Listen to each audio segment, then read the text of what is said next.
কয়টা ছুটেছে ঠিক না, এটা আমরা পাইছি।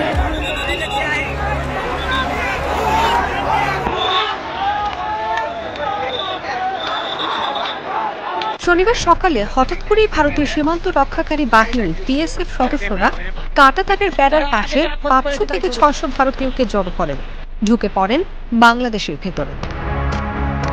এ খবর ছড়িয়ে পড়লে ঢুকে পড়া ভারতীয়দের ধাওয়া করেন বাংলাদেশিরা। এতে করে সংঘর্ষ বাধে তাদের মধ্যে।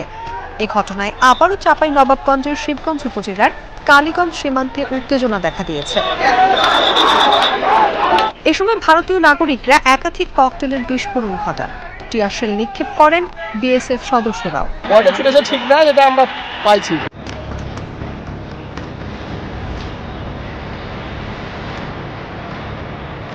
এখন পর্যন্ত সীমান্তে থেমে থেমে উত্তেজনা চলছে।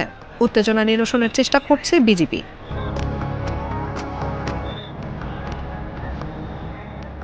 এর আগে চাঁপাইনবাবগঞ্জ ও নওগাঁ জেলা সংলগ্ন সীমান্তে বেড়া নির্মাণে বাধা দেয়া নিয়ে টানা 3 দিন ধরে চলে বাংলাদেশ ভারত সীমান্ত উত্তেজনা।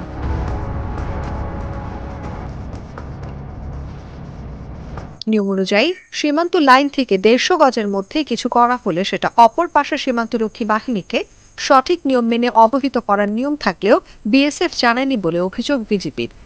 এ নিয়ে 6 জানুয়ারি দুই দেশের বাহিনীর পতাকা বৈঠক হলেও 7 জানুয়ারি আবারও নির্মাণ কাজ শুরু হয়।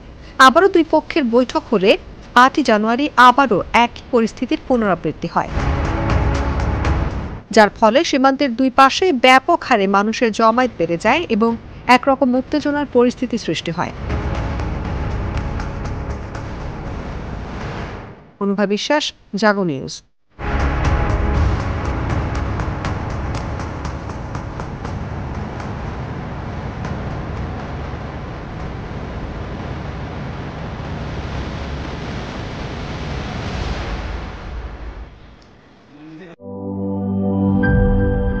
Cheer up!